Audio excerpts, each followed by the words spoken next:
कि आपके चैनल के माध्यम से मैं इस देशवासियों को बताना चाहूँगा कि डॉक्टर बाबा साहब अम्बेडकर जी के द्वारा उनके अथक प्रयास और मेहनत से 2 साल 11 महीने 18 दिनों के अथक प्रयास और मेहनत के बदौलत उन्होंने भारतीय संविधान का 251 पेजों में निर्माण किए थे और 26 नवंबर 1949 को इस देशवासियों को गणतंत्रता के लिए लोकतंत्र बहाल करने के लिए संविधान को सुपुर्द किए थे। लेकिन उस दिन बाबा साहब 26 नवंबर 1949 को बाबा साहब दुखी भी थे। इन कारणों से वो दुखी थे कि आज से मैं जिन लोगों के हाथों में इस देश के संविधान को सुपुर्द कर रहा हूं, अगर उनकी मंशा और नियत सही नहीं रहेगी तो हम दोहरी जिंदगी जीने के लिए बेबस रहेंगे, मजबूर रहेंगे। और अगर इस संविधान को समझ गए, इन पर जो लिखी गई संविधान के अंदर में जो लिखी गई बातें हैं, इस बातों को अगर सही से अमल किया जाएगा तो इस देश हित में होगा। और संविधान में जो बातें लिखी गई है उसकी अगर अवहेलना की जाएगी तो इस देश का जो प्रगति जितनी होनी चाहिए उसमें व्यवधान उत्पन्न होगा। और हमारे एक चीज़ है दादा कि आज जो संविधान है वो कितने % लोग कार्यालय में, सरकारी कार्यालयों में माना जा रहा है? देखिए, दुर्व्यवहार हो रहा है या नहीं हो रहा है? इस देश में संविधान के विषय में पढ़े लिखे लोगों, अनपढ़ की बात तो दूर रही, पढ़े लिखे लोगों ने भी संवैधानिक ज्ञान प्राप्त नहीं किया है, जिसके कारण किसी भी सरकारी कार्यालय में डॉक्टर बाबा साहब अम्बेडकर की एक पिक्चर लगाने से भी लोग हिचकिचाते हैं और उनकी मानसिकता में मनुवाद स्थापित की गई है, जबकि अम्बेडकरवाद के बिना इस देश का उद्धार नहीं होने वाला है। संविधान को कितना फॉलो किया जा रहा है?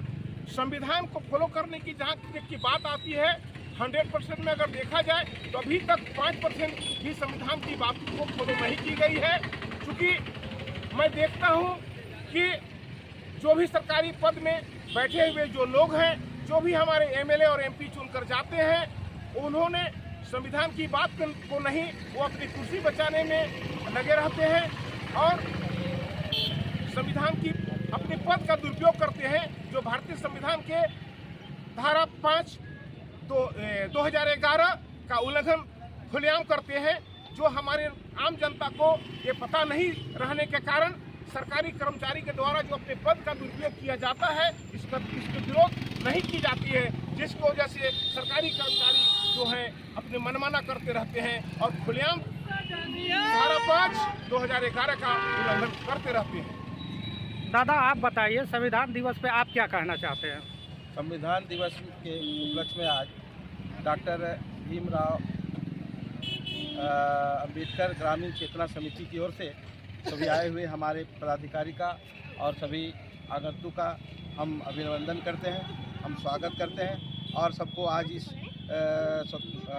संविधान दिवस के उपलक्ष्य में सबको बधाई देते हैं। और हमारा अगर संविधान न होता तो हम आज स्वतंत्र न होते और आज नैतिक हमारा कुछ मूल्य नहीं रहता। डॉक्टर बाबा भीमराव अम्बेडकर के चलते ही हम लोग का आज पूरा वैल्यू है और सभी लोग आज एक दूसरे से मिलजुल कर रहते हैं और सबका हम अभिनंदन करते हैं, स्वागत करते हैं। धन्यवाद। दादा क्या कहना चाहेंगे आप?